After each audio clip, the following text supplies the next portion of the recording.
حضرت موسیٰ نے اللہ سے سوال کیا نا کہ اللہ تو نے یہ موت اور زندگی کو کیوں بنایا؟ یہ کیا دنیا کا مقصد ہے کہ ایک بچہ پیدا ہوتا ہے، پیدا ہونے کے بعد ماں باپ اسے پرورش کرتے ہیں، بڑا کرتے ہیں، کوئی بچپن میں ہی انتقال کر جاتا ہے، کوئی جوانی تک رہتا ہے، کوئی بڑھاپے تک رہتا ہے، لیکن ایک وقت آتا ہے کہ اسے دنیا سے جانا ہوتا ہے، اسے رخصت ہونا ہوتا ہے۔ اس بات کا جواب اللہ نے قرآن میں بھی دیا ہے۔ اللہ تعالیٰ فرماتا ہے الذی خلق الموت والحیات لیبلوکم ایکم احسن عملا۔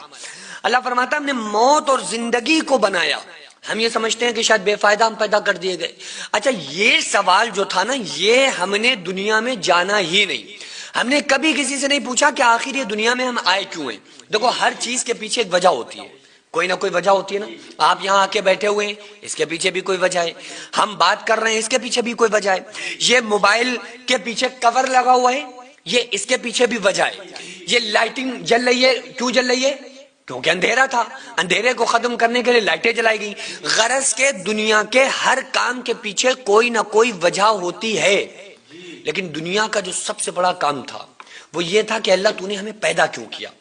صرف کمانے کھانے کے لیے، بڑے گھر بنوانے کے لیے، پھر مر جانے کے لیے؟ تو نے کیوں پیدا کیا؟ یہ سب سے امپورٹنٹ سوال تھا، لیکن افسوس یہ سوال کا جواب نہ والدین نے بتایا، نہ ٹیچر نے بتایا، نہ دوستوں نے بتایا، نہ رشتہ دار، کسی نے نہیں بتایا۔ لیکن جس نے پیدا کیا ہے نا، اس نے بتایا۔ اللہ نے فرمایا وَمَا خَلَقْتُ الْجِنَّ وَالْإِنسَ إِلَّا لِيَعْبُدُونَ، میں نے جنات اور انسان کو اپنی عبادت کے لیے پیدا کیا ہے۔ اور اللہ فرماتا ہے کہ اے میرے بندوں، تم سب دنیا میں ایک دوڑ لگا رہے ہو، اور اعلموا انما الحیات الدنیا لعب ولہو وزینۃ وتفاخر بینکم وتکاثر فی الاموال والاولاد۔ اے لوگوں، جان لو، سمجھ لو، یہ جو دنیا ہے نا، یہ زیب و زینت، آرائش، یہ آرامیں، یہ صرف تمہاری نظر کا دھوکہ ہے۔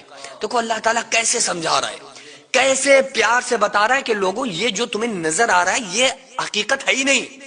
اللہ نے قرآن میں مثال دے کر فرمایا کہ یہ دنیا جس کو تم دیکھتے ہو اور اس کو پانے کی خواب دیکھتے ہو اور اس کی طلب میں لگ جاتے ہو، یہ تو وہ دنیا ہے، ایسے ہے، اللہ قرآن میں فرما رہا ہے جیسے تم سڑک پہ راستے میں چلتے ہو تو تمہیں روڈ پر دور تمہیں پانی نظر آتا ہے روڈ پر، لیکن جب تم روڈ کے بالکل قریب پہنچتے ہو نا آگے، تو وہ پانی وہاں نہیں ہوتا، وہ پانی پھر اور دور ہو جاتا ہے۔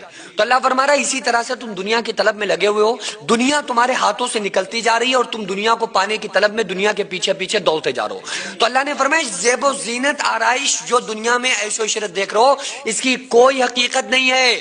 اللہ فرما رہا ہے تمہیں دھوکے میں ڈال رہی ہیں چیزیں، یہ مت کرو۔ یہ موت اور زندگی کو اللہ نے ایک مقصد کے لیے بنایا ہے، اور اس مقصد کا ذکر اللہ تعالیٰ نے سورہ ملک کی دوسری آیت میں کرتے ہوئے فرمایا الذی خلق الموت والحیات لیبلوکم ایکم احسن عملا، کہ اللہ فرماتا ہے ہم نے موت کو اور زندگی کو بنایا اس لیے تاکہ ہم دیکھیں گے، آزمائیں گے تم میں اچھے عمل کون کرتا ہے۔ یہاں پہ زیادہ عمل کی ریکوائرمنٹ اللہ نے نہیں کی، یہ نہیں بتایا کہ ہم دیکھیں گے زیادہ کون کرتا ہے، نہیں، اللہ نے کہا ہم یہ دیکھیں گے اچھے عمل کون کرتا ہے۔ ہمارا تھوڑا عمل جو روز کیا جائے وہ اچھا ہے، کبھی کبھی کے بہت سے عملوں سے، تو تھوڑا عمل ہم روز کریں۔ یہ نہیں کہ ایک دن آ گئی شب برات تو پوری رات ہم نے عبادتیں کر لیں، شب قدر میں خوب روئے دھوئے پوری سال پھر چھٹی، یہ نہیں۔ روزانہ اللہ کو یاد کرنا، اللہ کا ذکر کرنا، یہ اللہ دیکھے گا کہ تم میں اچھے عمل کون کرتا ہے۔ اور اللہ تو فرما رہا ہے کہ اے میرے بندو، دنیا میں فکر مند کیوں ہوتے ہو، کیوں پریشان ہوتے ہو؟ تم دیکھو اے میرے بندو، تم سب فقیر ہو۔ اللہ فرما رہا ہے کہ اگر تم مجھے پالو گے تو میرے خزانے تمہارے ساتھ ہوں گے، تو کیا ہوگا؟ تمہاری غریبی دور ہو جائے گی۔ اللہ فرماتا ہے اگر تمہارے پاس رہنے کے لیے گھر نہیں ہے، مکان نہیں ہے، تم اکیلے پڑ گئے ہو تو مجھے پالو۔ اللہ فرماتا ہے جب تم مجھے پالو گے تو کیا ہوگا؟ میرے فرشتے ہیں وہ تمہارے ساتھی بن جائیں گے، تو میرے فرشتے تمہارے ساتھ، تمہارا اکیلا پن دور ہو جائے گا۔ اللہ فرماتا ہے غرض کے مجھے پالو، سب کچھ جو کچھ میرے پاس ہے وہ سب تمہارا، دنیا میں کسی چیز کی خواہش نہیں رہے گی۔ ہم نے کیا کیا؟ اللہ کے علاوہ پوری دنیا کے پانے کی فکر میں ہم لگ گئے۔ اچھا، جس کو ہم آسانی سے پا سکتے ہیں، اللہ کو پانے میں کوئی محنت کرنا ہے؟ اللہ کو پانے کے لیے کوئی ہمیں بڑے بڑے کاروبار کرنے کی ضرورت ہے؟ نہیں بھائی، ایک آنسو کی ضرورت ہے، ایک زندگی میں سجدہ کر کے دیکھو اللہ کے سامنے کہ اللہ میں آیا ہوں تجھے منانے کے لیے، صرف تیرے سامنے تجھے پانے کے لیے. لیکن نماز پڑھنے والا نماز پڑھ رہا ہے وہ یہ سمجھ کے کہ بس اللہ کی طرف سے فرض ہے لاؤ جلدی سے ادا کر لیں.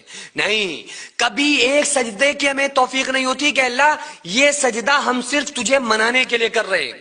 کیا ہے؟ کبھی نہیں کرتے ہیں. ہم ایک روا روی سے ایک ہماری زندگی گزر رہی ہے. بس جدھر کو ہمارا رخ کر دیا گیا سب نے ایک بات بتائی ہوئی ہے، پیسہ پیسہ پیسہ پیسہ. پیسہ ہے تو سب کچھ ہے، پیسہ نہیں ہے تو کچھ بھی نہیں. ہم دیکھتے بھی اپنی آنکھوں سے یہی ہے کہ جو غریب ہیں ان کے بچیوں کی شادیاں نہیں ہو رہی ہیں، جو غریب ہیں ان کو کوئی سلام کا جواب نہیں دیتا ہے ٹھیک سے، اور امیروں کے پاس لوگ جا رہے ہیں ان سے رشتے جوڑ رہے ہیں. تو یہ چیزیں ہم نے اس لیے ہمارے سامنے آ گئی کیونکہ دنیا نے ہمارے سامنے پیسے کو پروموٹ کیا. لیکن کبھی کسی بزرگ نے، اللہ والے نے پیسے کو کوئی ذرہ برابر بھی امپورٹنس دیے نہیں دیے. اللہ والوں نے تو دنیا کو چھوڑ دیا، ترک کر دیا. انہوں نے کیا کیا؟ اللہ کو پا لیا. جب انہوں نے اللہ کو پایا تو اللہ نے کیا کیا؟ اللہ فرماتا ہے کہ جب تم مجھے پالو گے تو میں پوری کائنات کو میں تمہارا غلام بنا دوں گا. پھر پوری کائنات غلامی میں آ جاتی ہے. اس لیے اللہ کو پاؤ. اللہ اسی کے لیے گلا کرتا ہے، یا ایھا الانسان، اے انسانوں. یہاں مومنوں کو نہیں کہا، یہ نہیں کہا گیا ایمان والوں نیکو، نہیں. اللہ فرما رہا ہے یا ایھا الانسان، اے انسانوں. جھوٹو سچو نیکو برو سب کو اللہ نے مخاطب کیا. یا ایھا الانسان، اے انسانوں، اے لوگوں، اے میرے بندوں. ما غرک بربک الکریم، تمہیں اپنے رب کریم کے بارے میں کس نے دھوکے میں ڈال دیا؟ اللہ سے دور ہو گئے، اللہ کو چھوڑ دیا. جاؤ اپنے رب کو پاؤ. اللہ کو پالو گے اللہ کی طاقتیں تمہارے ساتھ ہوں گی، تمہاری کمزوری دور ہو جائے گی. اللہ کو پالو گے اللہ کے خزانے آپ کے ساتھ ہوں گے، آپ کی غریبی دور ہو جائے گی. اللہ کو پالو گے دنیا بھی اللہ کامیاب دنیا میں بھی بنائے گا اور آخرت میں بھی بڑے انعامات سے نوازے گا. وہ